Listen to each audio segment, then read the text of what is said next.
ahli ma'rifat. Dosa apa yang nggak ada pada ahli ma'rifat? Ahli ma'rifat berdosa? Ahli ibadat berdosa? Para pesuluk berdosa? Para mursyid berdosa? Para santri berdosa? Kiai berdosa? Para pendosa berdosa? Oke. Orang taat berdosa? Iya. Dosa apa yang nggak ada di mereka? Coba perhatikan. Bismillahirrahmanirrahim. Qala kullu ma'siyatin kabiratin wa saghiratin yumkinu an yaqa'a fiha as-salikun wal 'arifun wal 'alimun al muhaqqiqun illa arba'ah. Semua dosa baik besar ataupun kecil pasti terjadi pada para pesuluk muridnya. Antum pesuluk nggak? Niat suluk nggak?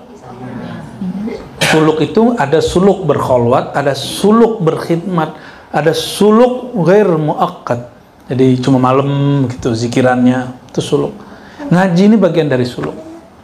Cuma salik, ada talibul ilm, ada salik yang zakirin, yang ahli zikir. Ini kita bedakan ya. Wal arifun ahli ma'rifat, wal alimun orang yang mengenal Allah. Ini jangan lupa, beda kitab, beda istilah. Bagi Ibnu Arabi, arif di bawah alim. Tapi di istilah ulama belakangan, paling tinggi arifin. Oke? Sama, baca kitab Sirrul Asrar, syariat, tarekat, ma'rifat, hakikat. Hakikat yang disebut paling tinggi. Karena hakikat itu ke ilmu, ma'rifat ke arifin. Nah, ini yang dipakai oleh Ibn Arabi. Ibn Arabi berkiblat kepada Syekh Abdul Qadir Al-Jilani. Gitu. Tapi istilah mutaakhirin, orang-orang belakangan, syariat, tarekat, hakikat, ma'rifat. Itu perbedaan buku, kitab, berbeda istilah. Pusing nggak? Saya buatnya. Ini sudah ada nih. Ini perbedaan istilah. Syekh Abdul Qadir Jilani diikuti oleh Ibn Arabi ya. Kita tulis Syekh Abdul Qadir Jilani S.A.J. Beliau membagi begini. Syariat, waduh, dari tadi nih, benar-benar ujian nih. Syariat, insyaallah.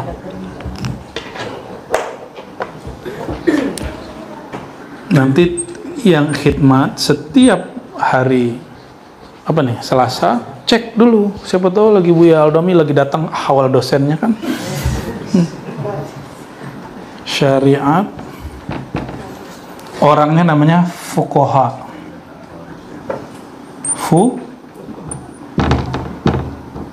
Fuqaha, ahli fikih.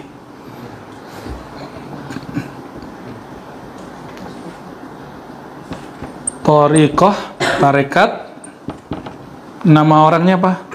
Salikun. Orang yang salik. Lupa kasih baris ya. Fuqaha, salikun. Terus ini versi Syekh Abdul Qadir Jilani. Ma'rifat dulu. Kalau versi beliau ma'rifat disebut arifin. Terus baru hakikat disebut apa? Alimin, alim. Kalau istilah mutakhirin, orang-orang hari ini dibalik ma'rifat di atas ini, hakikat ke sini. Nah, biar nggak salah ya. Nah, Ibn Arabi ngikutin Syekh Abdul Qadir Al-Jilani.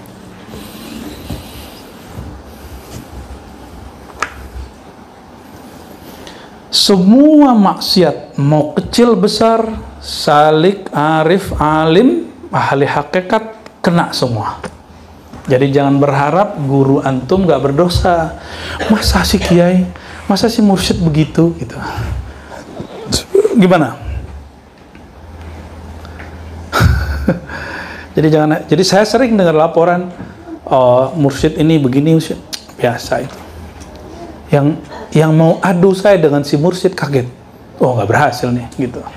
Jadi dia niat kita mau menghujat orang itu, ya nggak, biasa aja.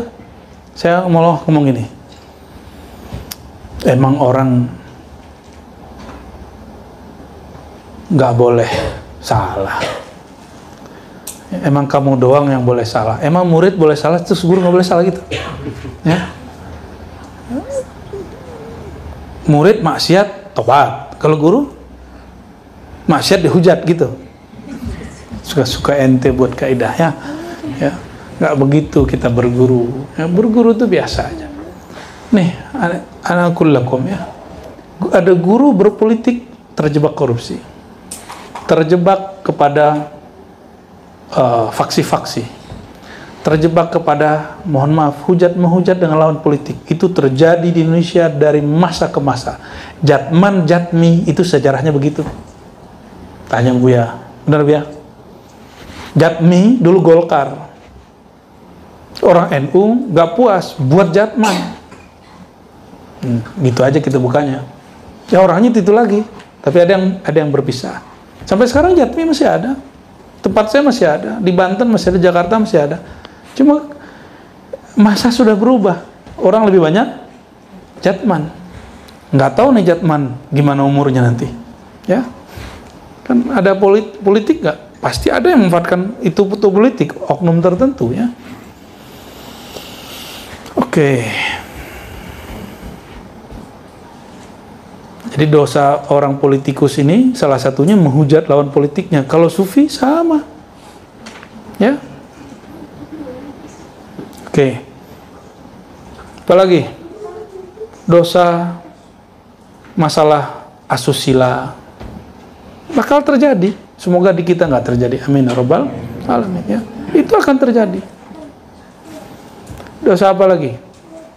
Dosa yang paling gampang, ghaflah, lalai kepada Allah Subhanahu wa ta'ala. Jadi itu akan terjadi semua, baik di gurunya, di muridnya, di walinya, di alim marifatnya, kejadian semua. Jadi jangan ngomong gini, masa si wali begitu, masa si mursyid begitu. Ente aja yang jadi walinya, ente aja yang jadi mursyidnya ya.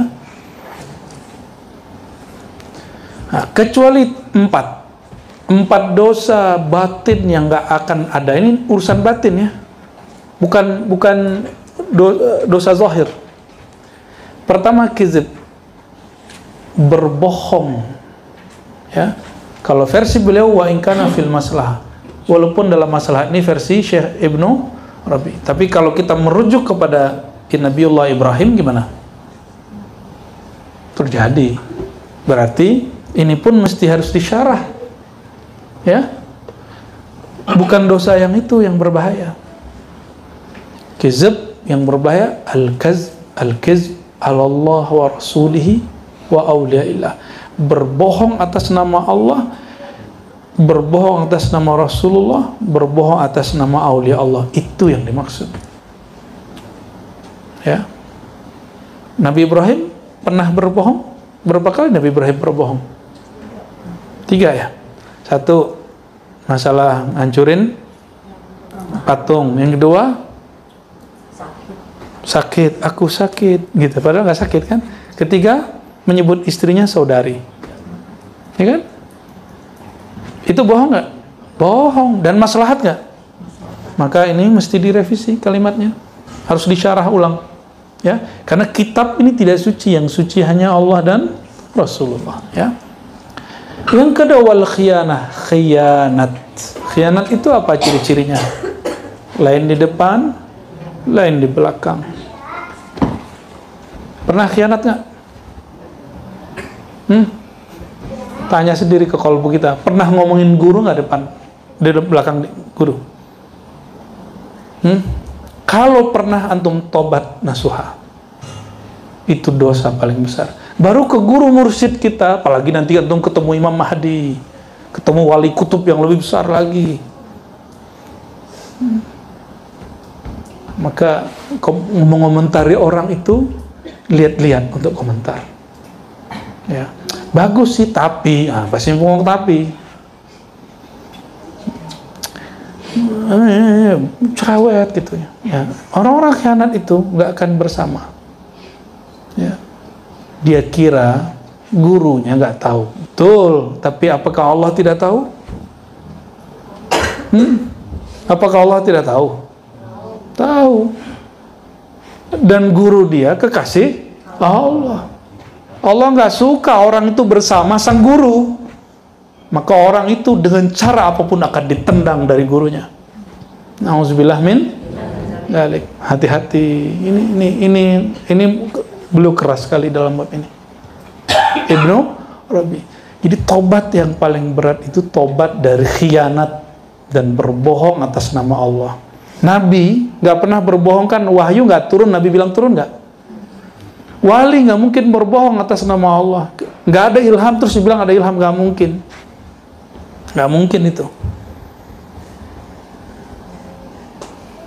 Kalau salah baca kitab mungkin, salah memahami kitab mungkin, salah membaca ilham mungkin, tapi dia berbohong atas nama ilham nggak mungkin. Karena itu sifat para nabi. Nabi tidak pernah berbohong atas nama wahyu. Kalau nggak, untuk apa Nabi ngomong gini ke perempuan yang bertanya, wahai Rasulullah, saya ada masalah begini. Nabi bilangnya apa? Oh, dan kamu besok datang. Besok datang sampai lebih dari sebulan, 40 hari. Ternyata Nabi hanya ingin diajar 3 kata, insya Allah. 3 kata itu turunnya sekian hari, puluhan hari untuk diajar ke baginda Nabi Muhammad SAW. Karena itu kalimat penyelamat. Ya, kalau Allah berkehendak, kalau Allah nggak berkehendak, nggak bisa. Ya. Dan yang ketiga, khalful wa'd, melanggar, mengingkari janji. Bedakan orang mengingkari janji dengan lupa janji. Kalau lupa mungkin, kalau mengingkari, kalau wali nggak mungkin. Ya, sengaja dia. Kalau lupa mungkin. Maka kalau ada di antara teman kita, guru kita lupa, dia terlihat melanggar janji, kita takwil. Mungkin dia lupa. Tinggal diingetin. Ya. Janji apa? Ini janji kerohanian, bukan bab zahir semua. Ini bab batiniah ini. Ya. Warriya, tuh kan, dari atas ke bawah semuanya bab qalbu, riya, dan gak ada tuh ya mereka riya. Riya itu syirik khafi, dan mustahil syirik khafi ada pada diri seorang wali Allah. Wa dakhaltu ala syekh, nih coba siap-siap dengerin, nih pedes nih telinga dengernya. Dakhaltu ala syekh fasami'tu yakdzib fasaqata min aini. Aku mendatangi satu syekh dan aku dengar dia berbohong dalam bab ilham. Dalam bab apa? Ilham, ya. Maka gugurlah dia kehormatannya dari pandanganku. Wa dakhaltu ala syaikhin akhar, ini yang pedas. Aku mendatangi seorang syekh, fara'aituhu yashrabul khamra. Aku lihat dia minum khamar. Tuh kan pusing antum kan? Syekh mursyid minum khamar, gimana ceritanya itu? Falam yaskut min aini, tapi dia tidak jatuh kehormatannya di pandanganku. Kenapa? Dia tidak melakukan 4 yang tadi. Dia pendosa zahir, bukan pendosa batin. Wa da'autu lahu, aku berdoa kebaikan untuknya. Bisa begitu? Ya. Yang pertama mutasyayikh, yang kedua malamatiyah. Inilah malamatiyah. Yang pertama mutasyayikh, syekh palsu berjubah mursyid. Yang kedua mursyid berjubah pendosa. Dia berjubah. Kenapa dia begitu? Supaya orang membenci dia. Saya punya seorang guru, supaya dia nggak dijadikan guru sama orang, dia main togel gitu, pasang togel dia. Kabur muridnya, betul kabur muridnya, tapi yang ngerti enggak. Yang ngerti tahu, oh ini biar kita kabur ini. Nggak ada yang begitu. Ya. Makanya beberapa kekasih-kekasih Allah itu gak sanggup diikuti muridnya. Karena kalau muridnya ikut, setiap saat dia astagfirullah. Apalagi nih. Begitulah ya. Jadi kita beruntung, antum beruntung. Maka kita diribat, yang kita sajikan dan guru-guru antum semua ya, itu lebih kepada mazhab kesufian, manhaj kesufian, sufi. Walaupun kita nggak pantas menjadi bagian dari mereka, tapi minimal kita menirukan nilai-nilai mereka ya. Masa orang kayak saya sufi ya kan, suka film kali. Buya Aldami sufi, nggak percaya. Apalagi Buya Asfi ini ya, nggak yakin kita. Mana ini nih, siapa nih? Kohar yang masih galau masalah beasiswa. Buya Yunal yang sampai hari tesisnya belum jadi ya kan. Kami ini gak pantas jadi sufi. Saya galau, ini profesor nggak ya, profesor gitu, mikir juga kita. Benar kan Buya Dr. Aldami mikir begitu ya, udah punya target-target tuh, mau dokter gimana ya kan, mau profesor gimana. Allahu Akbar. Apalagi syekhnya makai dunia. Masa antum kalau gini, kalau syekhnya jalan kaki, wah ini mursyid beneran ini. Kalau syekhnya pakai mobil yang bagus, gak zuhud. Gak zuhud, cinta dunia nih. Ini guru kita lagi diuji nih ya. Yang diuji ente. Dia mau beres. Guru-guru itu ngerti bahwa orang-orang yang bersyukur, at-ta'imus syakir kas-sa'imis sabir. Orang yang bersyukur, makan dan dia bersyukur, menikmati dunia dan bersyukur, itu setara dengan orang yang bersabar dan dia puasa dia sabar. Pilih mana? Pasti pilihnya syukur. Tapi kan dua-duanya mesti dialami. Orang gak akan bersyukur kalau dia gak pernah susah. Orang tidak akan merasakan nikmatnya air kalau dia gak puasa. Orang gak akan merasakan nikmatnya makan kalau gak pernah lapar. Gitu. Lalu kenapa terjadi maksiat di muka bumi? Supaya orang gelisah dan dia mencari ketenangan bersama Allah ya.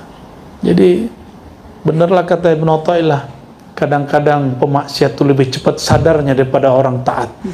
Karena orang taat baru zahirnya, batinnya sombong dan ria. Kalau orang maksiat, dia ya Allah, aku pemaksiat, ya Allah, selesai. Dia tobat. Tobat itu pakaian dalamnya wali. Nah, ini bahasa jorok nih. Pakaian dalam boleh dicopot nggak? Nggak boleh. Dipakai terus. Dipakai terus. Maka ma min waliyin illa wa huwa taibun ila Allah. Tidak ada kekasih Allah, wali Allah, kecuali salah satu pakaian tetap dia yang nggak pernah dia copot-copot adalah ya kira-kira gitu ya. Kalau baju luar mah bisa kita copot, di rumah kita copot, tidur-tiduran kita nggak pakai baju begini, tapi kita pakai baju singlet, pakai jangan nggak pakai kolor nanti kalau tidur ini. Make ya, pasti make. Ini bahasa vulgarnya ya. Allahumma sholli ala sayyidina Muhammad wa ala sayyidina.